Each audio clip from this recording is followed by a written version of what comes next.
Neck pain is everywhere. Up to 70% of people will experience it in their lifetime. It's one of the leading causes of worldwide disability. It costs healthcare systems and businesses billions every year. And if you're dealing with neck pain, you know how relentless it can be and how quickly those costs can stack up. GP visits, physio, chiro, massage, scans, specialty, a nice word for expensive, pillows. Most people spend hundreds, if not thousands of dollars trying to fix their neck. And yet, despite all of this effort, neck pain rates haven't gone down in 30 years and are predicted to continue to rise. So what's causing all of this pain? And why do some people get neck pain and others don't? Most people blame computers or childhood injuries or their genetics, but the answer is not what most people think. Hi, I'm Ellen. I'm a chronic pain counselor with a background in physical therapy. I've lived with neck pain myself, and I've helped hundreds of my clients resolve their neck pain over the last 7 years. If you've tried physio, chiro, strengthening, posture rehab, massages, those very expensive pillows, and your neck still hurts, you haven't failed. You're not broken, and you're not imagining it. It's just that the traditional, purely physical approach to neck pain is only giving you temporary relief, not long-term change. And that's where a lot of people get stuck, which leads us to the real question. Why does neck pain keep coming back, even when you're doing everything right? It's because your neck is often just the messenger, alerting you to something happening somewhere else in the system. And until we understand that somewhere else, the pain will keep returning. That being said, it's important to be very clear. There are physical causes to neck pain. Recent injuries, nerve damage, fractures, severe structural problems, or in rarer cases, tumors, infections, and meningitis. People who have been diagnosed with these conditions absolutely need medical care. Please make sure you rule out any major structural issues, especially if you've had recent injuries or accidents, or if you're experiencing any new and unexplained symptoms. But for the millions of people whose scans are normal or show only mild age-related changes that we all get, I will get to that more in just a moment, whose pain comes and goes or moves around, who can't get a clear answer from their doctors, and who only ever get short-term relief from traditional treatments. There's something else going on, and that's what we're going to explore today. First, I want to bust some myths. A lot of people understandably assume that whatever shows up on their MRI must be causing their pain. But research shows that it's not that simple. Large studies like Brinjikachiki.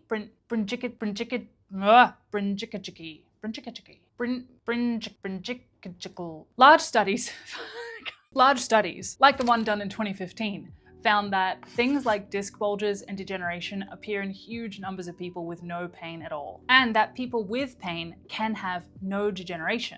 In fact, authors wrote that degenerative changes are part of normal aging and show up with high prevalence in asymptomatic individuals. Dr. Howard Schubiner, who is a chronic pain specialist and researcher, often says that this is like diagnosing wrinkles. And the same thing is true specifically in the neck. A 2023 review found that degenerative changes were common in adults, but only modestly associated with actual neck pain, meaning that the link is weak between what we see on the scan and what we actually feel. Even when someone does have a real injury, like say whiplash, the tissue damage itself doesn't predict who develops long-term pain. A critical review of 226 papers on chronic neck pain revealed that whiplash recovery was far more influenced by post-injury psychological factors such as passive coping styles, depressed mood, and a fear of movement rather than the injury itself.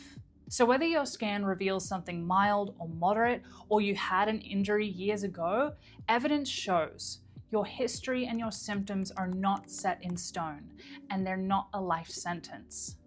Something else is influencing your pain. And this is really good news. Your neck pain isn't just coming from a stack of bones and muscles. It's influenced by your nervous system, your memory, and your learned survival patterns. Let me give you a quick example. I had a client who grew up in a really chaotic household. She was often yelled at for tiny things, and the worst part is that it was completely unpredictable. She never knew when she was going to be punished or when she was going to be left alone. At first, she tensed up when the yelling happened. But over time, she started to tense up even just in the anticipation of it. And eventually, she was just tense all the time. Her whole body got locked into this pattern, but it showed up the most in her neck, along with headaches, jaw tension, and tight and heavy feeling shoulders. She eventually left home, but the tension didn't leave her. She'd been getting neck treatments for years, convinced that there must be something seriously wrong with her neck, but it was only getting that temporary relief. Her neck would spring back into its tight holding pattern within a couple of days. When she came to see me, we talked about her childhood, the unpredictability, the fear, the bracing. Then she reflected on how it showed up in her adulthood. Most flare-ups happening at work or when she felt like she was going to be criticized. She realized that she was still anticipating being yelled at, and her body was still responding the only way that it knew how, by bracing. As a kid, she couldn't fight and she couldn't flee, so freeze was the only protective response that she had. And after years of practicing that freeze response, it didn't take yelling anymore. Just the possibility of conflict was enough. Even though she logically knew she wasn't going to be yelled at, she still felt herself locking up. But logic has very little sway when it comes to the fear response. And research lines up with this experience. One large study found that stress, anxiety, and depression were significant risk factors for developing neck pain. And yes, you can have totally normal scans and still be in very real pain. Modern pain science explains why. The nervous system can become sensitized, meaning that the volume knob for pain gets turned right up, even though there's nothing physically wrong. The American Academy of Family Physicians described central sensitization as the brain becoming hyper-responsive and amplifying pain, even in the absence of tissue damage. Another review noted that stress and pain share overlapping neural circuits, meaning that emotional stress can trigger physical pain through the same pathways. A 2021 study found that in people with chronic neck pain, the brain's threat system in the amygdala and the pain processing areas of the brain are more tightly connected. And this was linked to a reduced ability to turn their pain down. What all of this means is your brain and your nervous system respond to emotions, stress, memories, and old patterns just as much as they respond to physical injury. This is why pain can feel so real even when your body is structurally okay, because it is real, it's just coming from your brain. Now, let's talk about how personality ties into your stress response. Over and over, I see the same patterns in people with chronic neck pain. I've seen these patterns in my clients over the last 7 years, and I've seen them in myself. You might hold yourself to impossibly high standards, always responsible, always pushing, and you might be a people pleaser, avoiding conflict or worrying about disappointing others. Maybe you're a perfectionist who beats yourself up over any mistake, or someone who's sensitive to criticism or craves reassurance. Maybe you tend to bury your feelings to keep others happy. You might be on high alert all the time, unable to relax. Does any of this sound familiar? If so, please know you are not alone. Research, again, I'm really into the research in this video, and research actually backs this up. Studies have found that people with chronic neck pain often share these personality traits. For example, chronic pain patients on average report much higher perfectionism and self-pressure, and far less self-compassion than those without neck pain. Many of us with chronic neck pain are our own worst critic, always expecting more from ourselves. Living under that kind of internal pressure keeps your body on edge. Scientists have shown that if your nervous system stays hypervigilant, constantly bracing for something to go wrong, it can make pain more likely to stick around. In one study, being in a high alert state was an even stronger predictor of back pain becoming chronic than the initial injury itself. Hey folks, Editing Ellen here. Just a quick clarification, this study isn't actually talking about generalized hypervigilance. It's specifically referring to pain hypervigilance, which is all about like monitoring pain, avoiding pain, being on high alert for pain sensations. Having said that, it is a pretty reasonable leap to imagine that generalized hypervigilance, like the kind that we get with perfectionism and anxiety and self-criticism, could affect the brain and the body in pretty similar ways to pain hypervigilance, especially when you sprinkle in a bit of chronic neck pain in there as well. All right, back to the video. It's as if your brain, by always scanning for danger, keeps sounding the alarm and amplifying those pain signals, even when the original injury should be healing. Interestingly, a large review on many studies noted that chronic pain sufferers often have a cautious, conflict-averse personality. Obviously, that's not true for all people with chronic neck pain, but it's interesting to note. There's even a term for this: high harm avoidance, meaning a person who is very fearful of making mistakes or upsetting others. If you grew up feeling you had to be the good girl or the good boy all the time, you might recognize this in yourself. You work so hard to meet everybody else's expectations or look after everyone that you end up neglecting your own needs. Again, I ask, does this sound familiar? This isn't criticism. These traits are survival strategies that your nervous system learned early on, ways to feel safe and accepted. They've helped you cope in difficult environments and relationships.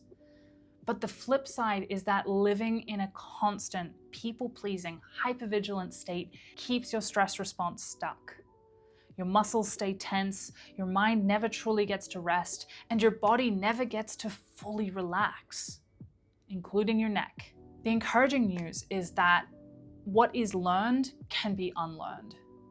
Just as your nervous system picked up these patterns for good reasons, it can learn new, healthier patterns now. By understanding and gently adjusting these tendencies, for instance, practicing self-compassion instead of harsh self-criticism, or learning it's okay to say no and set boundaries, you're not changing who you are as much as you're teaching your body that it's okay to put yourself first. And little by little, you're creating the conditions for your body to feel safe. And when it feels safe, it can then turn down the alarm system, which will then turn down your pain. Please remember, nothing here is all in your head. It's all about how real stress, shaped by your real experience, is affecting your very real body. And with awareness and support, those same personality traits like diligence and care and being detail-oriented can be harnessed to help you break this brain pain cycle. All right, so what do we do with all of this information? Now we understand why the neck responds the way that it does and why it keeps holding onto tension despite the treatments that we throw at it. And now we understand the patterns behind the pain. Now we need to understand the how to retrain your system so that your neck doesn't have to carry this emotional load anymore. And that's what we're going to be exploring in the next video. If you've connected with this, if you see yourself in these patterns that I described, you're going to want to watch the next video. Just trust me, okay? You don't have to. If you made it this far, you may as well. This was all theory-based. The next video is going to be super practical. Hit the like and the subscribe button and make sure you don't miss the next one, because your neck, and honestly your entire body, will thank you. And I'm done filming this video. I'll see you in the next one. There was a lot of words to say in a very short period of time. Whew. Over and out.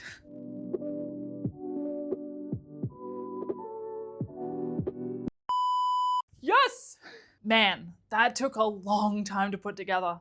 Oh, my chair is so squeaky. I don't know what to do about that. And people with no pain can have, fuck. Sorry. Going a bit loopy. To the lighting guy, camera guy, the script guy, every guy is me. I am the guy.